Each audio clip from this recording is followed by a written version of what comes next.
भाइयों और बहनों, राष्ट्रपति जी ने आपातकाल की घोषणा की है। इससे आतंकित होने का कोई कारण नहीं है। ৭৫ সালের এই যে আধুনিক এই যে প্রজন্মের যারা আছে যুবক, তারা জরুরি অবস্থা সম্পর্কে কিছুই জানে না। কত অত্যাচার হয়েছে আমি জানি, অনেক অত্যাচার হয়েছে। এমনকি মধ্যপ্রদেশে পুলিশেরা রেকটামেতে আর রুল দিয়ে অত্যাচার করেছে, পাখাতে লটকিয়ে ঘুরিয়েছে। নাগপুরেতে আর ওখানেতে কংগ্রেস গুন্ডারা আরএসএসের যত কার্যকর্তা আছে অনেকের ঘর ভেঙেছে, পুড়িয়ে দিয়েছে। এইরকম অত্যাচার হয়েছে। না না না, আমরা তো সম্মানের জন্যে তো এই দেশের কাজ করিনি, আমরা করেছি আমাদের জীবনকে সমর্পণ করার জন্যে।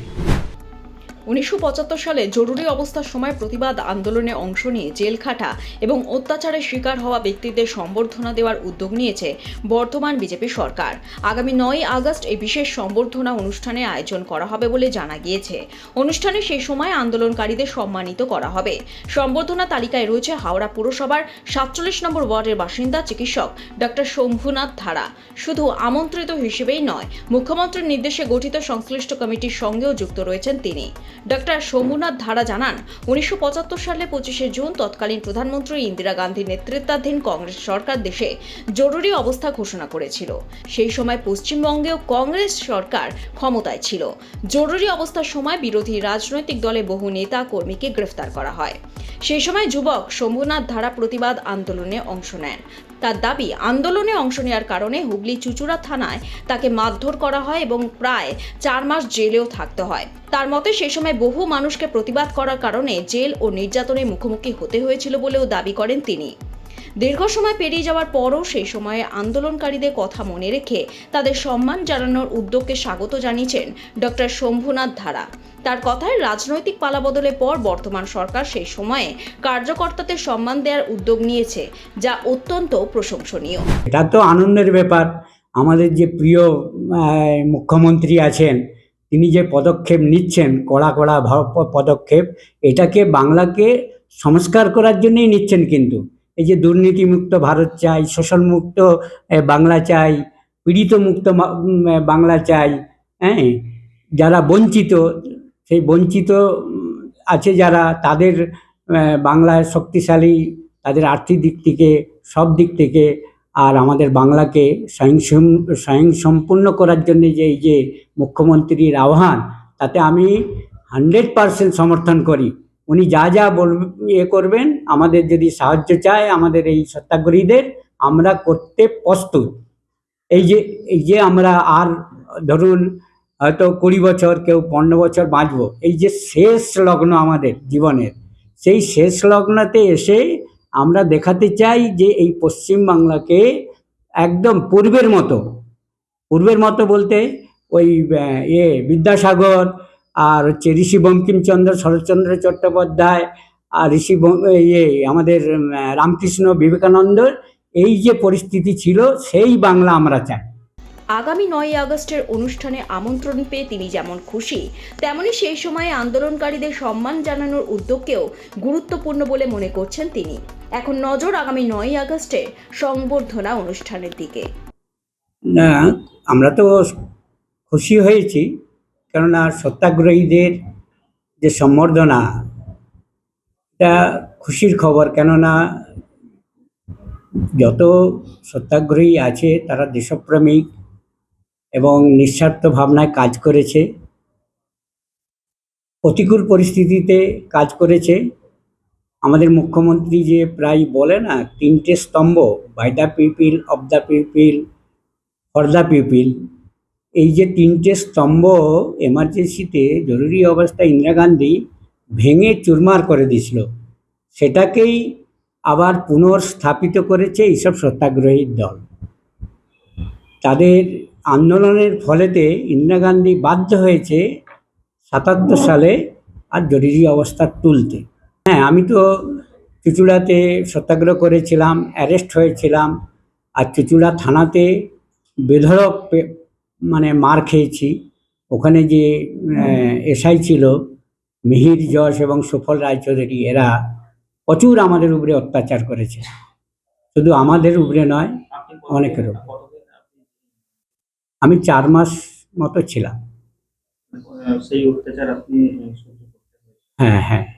না, না, না, আমরা তো সম্মানের জন্যে তো এই দেশের কাজ করিনি। আমরা করেছি আমাদের জীবনকে সমর্পণ করার জন্যে। তাই সবাই করেছে। সমস্ত সত্যাগ্রহী যত আছে তাদের জীবনে আর সমর্পণই মূল মন্ত্র। কেননা তাদের লক্ষ্য আছে যে ভারতবর্ষকে বৈভবশালী করব, শক্তিশালী করব। সেই লক্ষ্যেতেই এগিয়ে আমাদের এই যে যত সত্যাগ্রহী আছে তারা কাজ করে চলেছে, আজও কাজ করে চলেছে।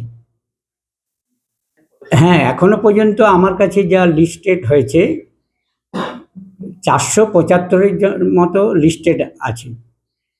আমাদের একটা স্বতন্ত্র সেনানী আছে, তার প্রেসিডেন্ট আমি, ভাইস প্রেসিডেন্ট আছে প্রতাপ ব্যানার্জি আছে, আর বিদ্যাসাগর মন্ত্রী আছে, আর 2 জন উপদেষ্টা আছে, মাননীয় সুনীলপদ গোস্বামী, মাননীয় অদ্বৈতচরণ দত্ত। এনারা হচ্ছে আমাদের সঙ্ঘের অখিল ভারতীয় স্তরের কার্যকর্তা, তারাও আছে। এছাড়াও আছে জিএস আছে, দেবাশিস লাইলি, দুর্গাপুরে স্টিলের জিএম ছিলেন। এছাড়াও আছে 4 জন সেক্রেটারি আছে, সুপ্রিয় ব্যানার্জি আছে, সঞ্জয় রস্তগি আছে, ওমপ্রকাশ রাওয়াত আছে, আর স্বপন মান্না আছে। আর সদস্য সংখ্যা বাড়বে না, তবে আমি মুখ্যমন্ত্রীর কাছে অনুরোধ রেখেছি যে সত্যাগ্রহীরা দেশপ্রেমিক, দেশভক্ত আছে, প্রতিকূল পরিস্থিতিতে কাজ করেছে, যারা শক্ত সামর্থ্য আছে, যারা চলাফেরা করতে পারে, আরও কাজ করতে পারে, তাদেরকে সোনার বাংলা গড়ার জন্যে আর আমি এদেরকে আর সোনার কাজ বাংলা গড়ার জন্যে কাজে লাগাতে বলেছি। এদের দায়িত্ব দিলে এরা করবে, এবং পশ্চিমবাংলাকে সংস্কার মুক্ত করতে হলে এই রকম নিঃস্বার্থ ভাবনার লোকের দরকার আছে। আমি ভাবি যে সত্যাগ্রহীরা শুধু জ্ঞানী নয়, দেশভক্ত নয়, এরা দেশপ্রেমিক, দেশকে ভালোবাসে, নিজের জীবনকে সমর্পণ করতে পারে। 75 সালের এই যে আধুনিক এই যে প্রজন্মের যারা আছে যুবক, তারা জরুরি অবস্থা সম্পর্কে কিছুই জানে না। কত অত্যাচার হয়েছে আমি জানি, অনেক অত্যাচার হয়েছে। এমনকি মধ্যপ্রদেশে পুলিশেরা রেকটামেতে আর রুল দিয়ে অত্যাচার করেছে, পাখাতে লটকিয়ে ঘুরিয়েছে।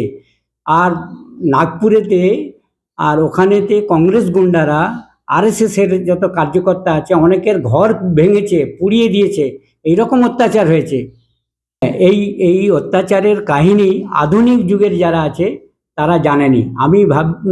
আমি নিজে মনে করি যে এই হিস্ট্রিটা অন্তত তাদের জানা দরকার। যে গণতন্ত্র উদ্ধার করা, আমি বললাম ওই যে 3টে স্তম্ভ ইন্দিরা গান্ধী ভেঙেছে, আমরা কীরকমভাবে গণতন্ত্রকে পুনঃপ্রতিষ্ঠা করলাম, সেটা জানা দরকার আছে হিস্ট্রিটা।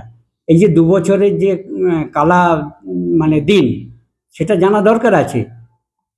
রাধাকান্ত, আমি বলছি, হ্যাঁ, একজন বিপ্লবী ছিলেন আমাদের সাথে, তার নাম রাধাকান্ত সামন্ত। তার বাড়ি ছিল বন্দরেতে। তিনি 6 বার স্বাধীনতার জন্য 6 বার জেল কেটেছেন। হিজলি জেলে ছিলেন। হিজলি জেলের যে হত্যাকাণ্ড উনি নিজে চোখে দেখেছেন, আমাদের সামনে বসে বসে গল্প করেছেন। তিনি বলছেন যে আমরা স্বাধীন হয়েছি, আবার স্বাধীন হওয়ার জন্যে আমরা আবার এসেছি সত্যাগ্রহ করে। হ্যাঁ, আমার নাম ডক্টর শম্ভুনাথ ধাড়া। এরকম ভিডিও দেখতে চ্যানেলটি ফলো করুন।